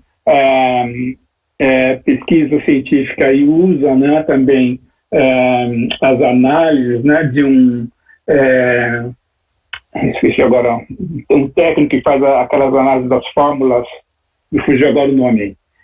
Então eu também paguei, né, uma pessoa amiga, que ela é especialista ela fez o mestrado e o doutorado dela utilizando a análise do discurso coletivo. Então ela fez essa análise técnica do análise do método do discurso do sujeito coletivo, né? Então, só para mostrar quais são os conteúdos, né? Então, a gente coloca os textos que eles responderam às perguntas. Então, são questões discursivas, né, que eles escrevem. Esses textos aí são transferidos por um software, é chamado um software que faz uma análise quali e quantitativa, né?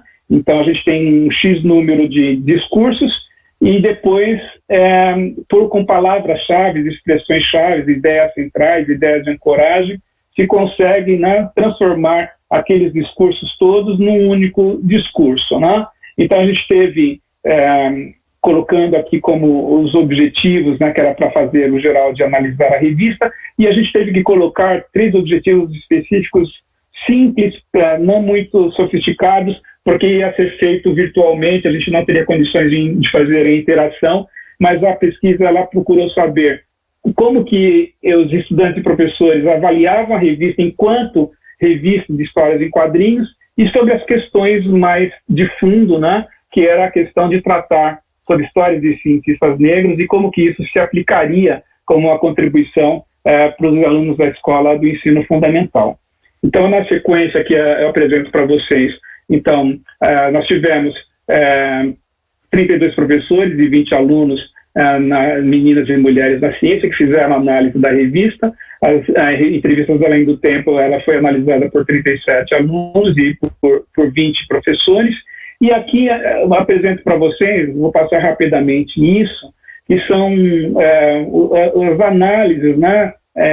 Para cada uma das questões foram produzidos gráficos que tratavam, né, que mostravam, né, as respostas dadas tanto por alunos e como professores, né? A gente colocou isso, então, como sendo resultados quali e quantitativos, né, qual o interesse tanto de uma revista como também da entrevistas além do tempo. Eu vou passar isso rapidamente para chegar aqui nos 2 slides finais, e com isso aqui eu finalizo, para mostrar para vocês o que é, então, a análise do discurso do sujeito coletivo, né? Então, para cada uma das questões foram respondidas, né, tanto por professores e alunos, de uma forma, então, escrita, né, o que eles, respondendo às questões. Essas questões, os textos foram colocados nesse software, e esse software depois, ele, usando, né, as técnicas do discurso coletivo, transformavam aquele série de discursos num único só. Então, aqui, a gente vê os alunos, eu trouxe só a representação dos alunos sobre uma das questões, sobre o entendimento deles com relação à revista, né, de ser uma revista de histórias em quadrinhos. Apareceu como crítica, né, a questão de que muitas vezes os textos dos balões eram muito longos, então, diferente de uma história em quadrinhos, que os textos são bem enxutos, para a gente trabalhar com conteúdo pedagógico, conteúdo dessa forma, realmente a gente já sabia que teria essa dificuldade. Uma outra coisa que a gente também já antevia, que também apareceu na parte da análise, é que, enquanto histórias em quadrinhos, falta aquela questão, né, de onomatopeias, de linhas cinéticas, de toda aquela dinâmica que as histórias em quadrinhos têm, e que a gente tem dificuldade, né, de apresentar isso num conteúdo de material informativo como esse, né? Mas aqui dá para a gente perceber, né, a análise positiva, no geral, a análise positiva, e que a revista alcançou, né, esse seu objetivo de fazer com que eles se interessassem pelo assunto, passassem a conhecer, né, de uma forma descontraída, através, né, dos personagens, como do encadeamento dos quadrinhos, né, como que era a vida, né, com a história, um pouco da história de vida de personagens, de mulheres negras da ciência e de homens negros na ciência. Então, esse foi o discurso feito pelos alunos, e esse aqui é um discurso apresentado pelos professores, né, mostrando, né, com isso que a revista, né, essa produção, apesar de todo de embate, dificuldades que a gente teve, mas que a gente alcançou o objetivo.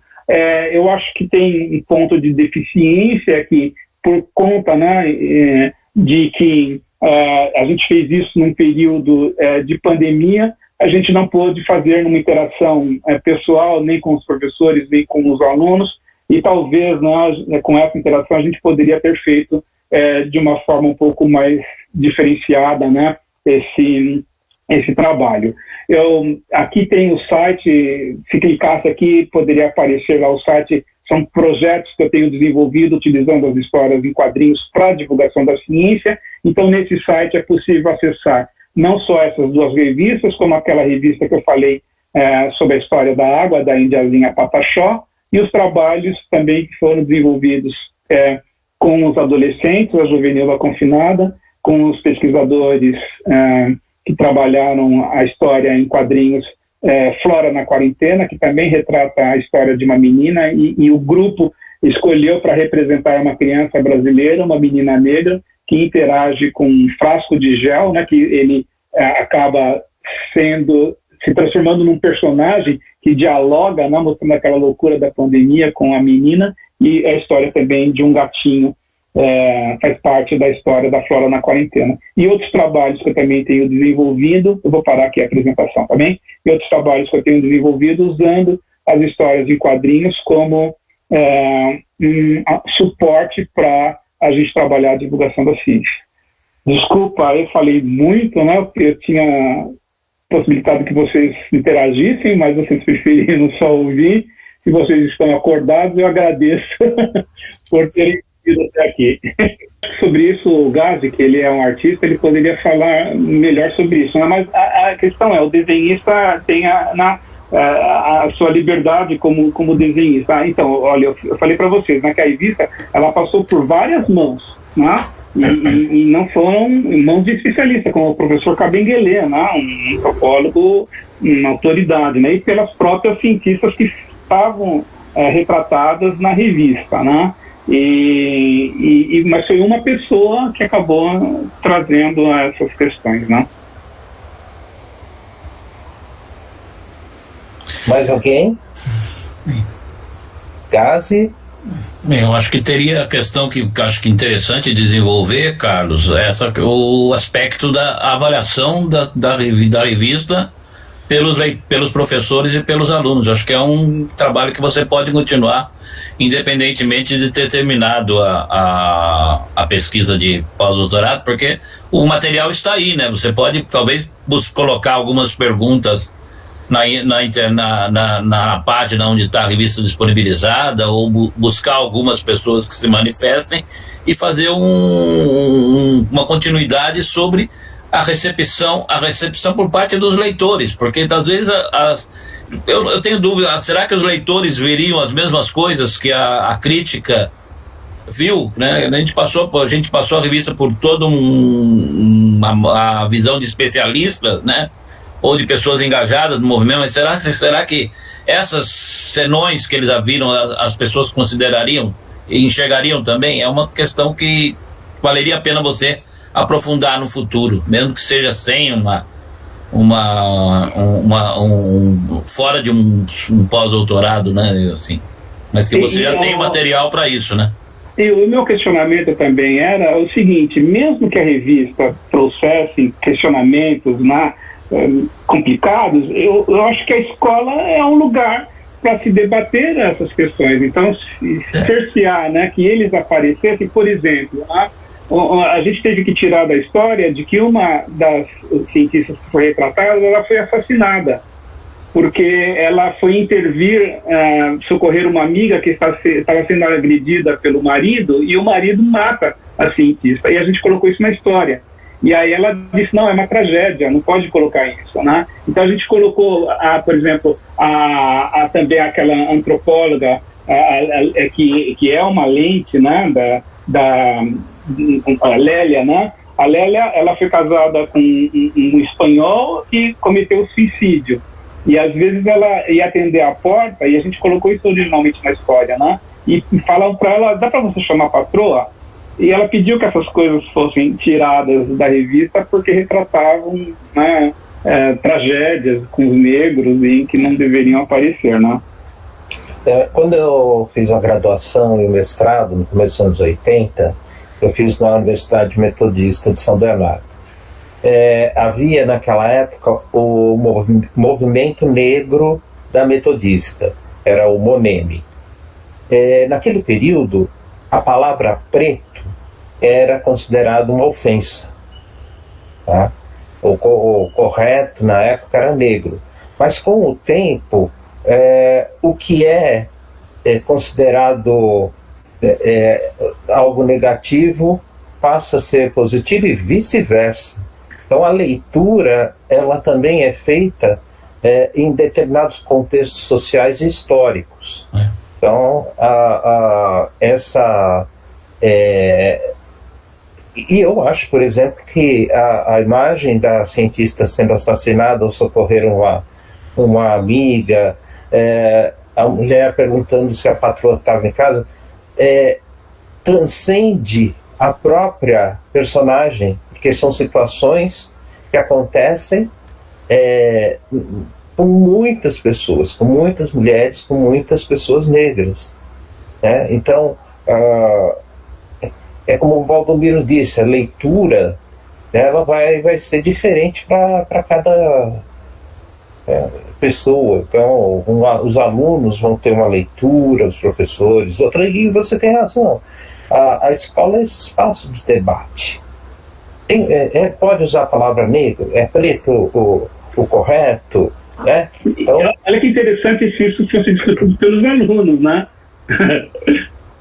Sim. Mas não vai ser, porque agora o título da revista algumas coisas eu acho até que é importante que a gente tenha essa visão das pessoas mais engajadas, que estudaram mais o movimento do que nós e tal, porque tem muitas coisas que realmente, talvez nós, porque estamos afastados desse ambiente, dessa questão específica, e além do mais não estamos no mesmo lugar de fala, como disse o Carlos, né?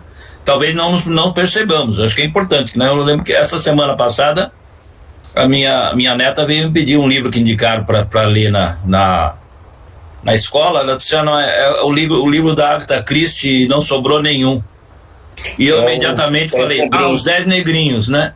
E, logicamente que mudaram o título, porque o original é The 10 Little Niggers, né? Que é extremamente preconceituoso. Então há uma necessidade de uma mudança para essa adaptação, porque hoje seria inconcebível você ter um livro chamado Os 10 Negrinhos, já não é mais bem aceito. Então você mudou o título. Que fazia referência, não lembro se uma música ou uma poesia. Era uma poesia inglesa. Uma poesia inglesa. Mas que é uma terminologia preconceituosa, então é certo, né? Infelizmente eu tinha os dois, inclusive. Eu tenho o primeiro. Como novo, né? Daí emprestei, no primeiro momento emprestei a primeira, depois achei a segunda, daí emprestei a segunda para ela. Mas a gente não está...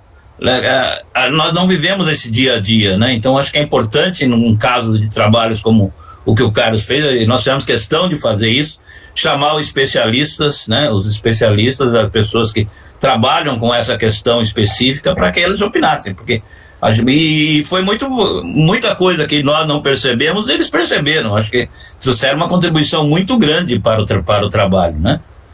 Algumas coisas a gente fica meio irritado, porque às vezes a gente acha que é picuinha, né? Mas então, que se os outros não viram, por que essa viu e ela pegou no pé, né? Mas faz parte da ciência, eu acho que esses embates fazem parte da ciência, né? O que nós discuti muito com o Carlos na época, e nós, o importante é que nós queremos colocar a revista na rua. Queremos colocar a revista na mão dos leitores. Então vamos, coisa menor isso daí, fica meio estranho a mãe chegar com a mão assim, sem se oferecendo café ou falando qualquer coisa, mas sem ter o café na mão, né? Porque foi apagada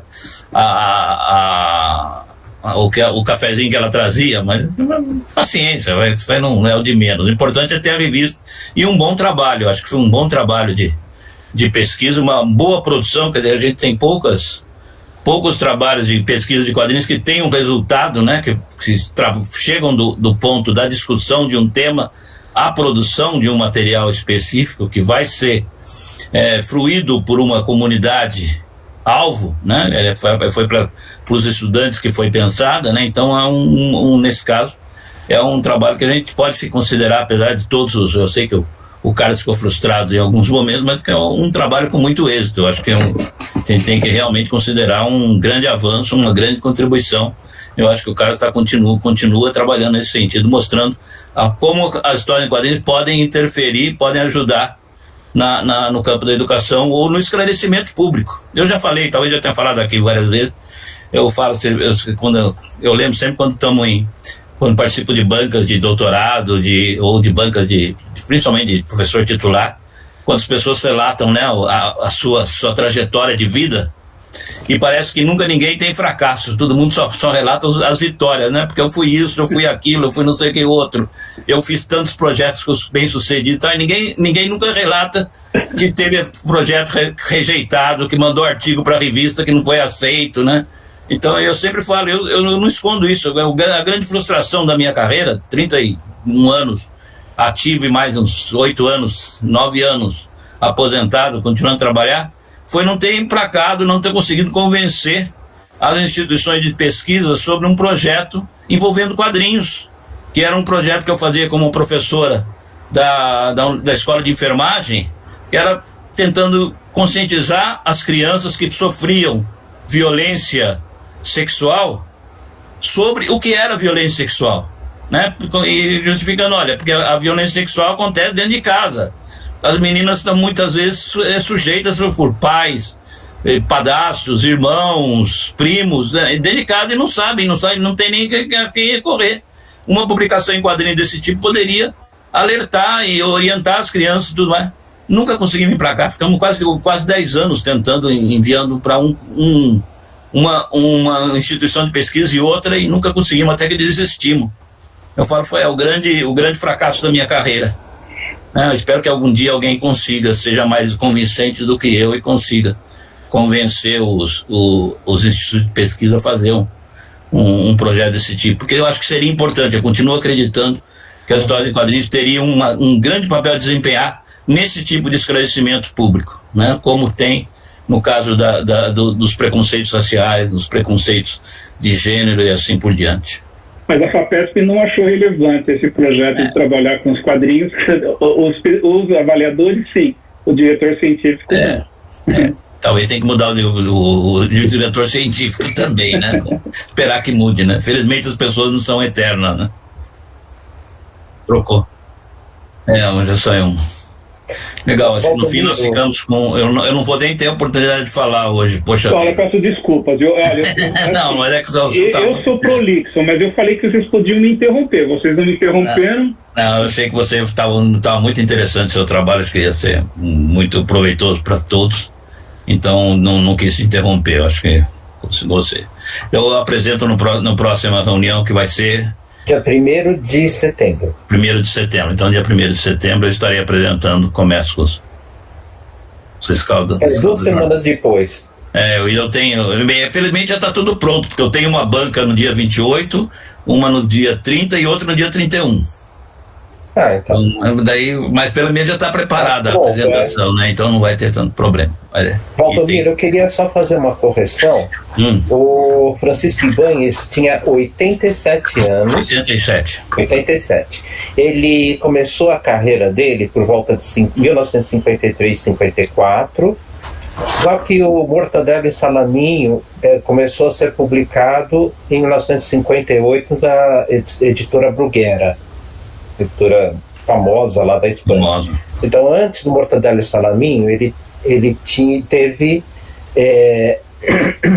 criou uma série de outros personagens, né, até chegar ali. E depois do Mortadelo e Salaminho também ele criou outros.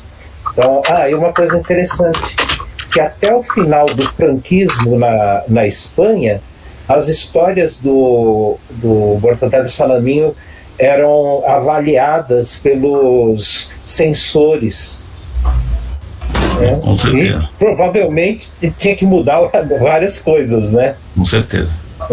Legal. A Melina sugeriu que a gente abrisse a câmera para nosso tradicional. Isso. Eu só queria dar um comentário rápido aqui, Valdomiro.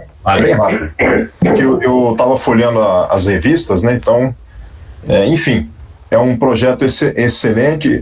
Se ele vier a continuar, eu sugiro que consulte também quadrinistas, né, para dar um pouco mais de dinâmica em alguns momentos, e também, hoje em dia, QR Codes para informações adicionais, para não ficar muito texto em alguns balões, porque o pessoal está usando muito.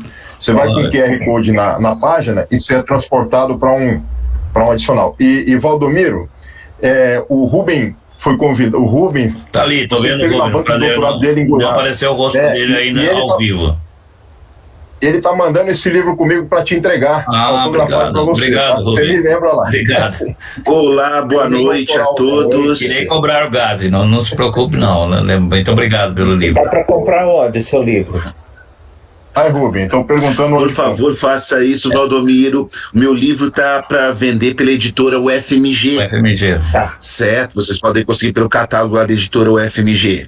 Um prazer rever a todos. Prazer é nosso. Depois sugiro que o Rubem passe o nome para você enviar também os e-mails das reuniões para que eles fiquem registrados, né? Tá bom. Mas é isso. Então vamos tirar foto. Agradeço. Todo mundo bonito, sorrindo.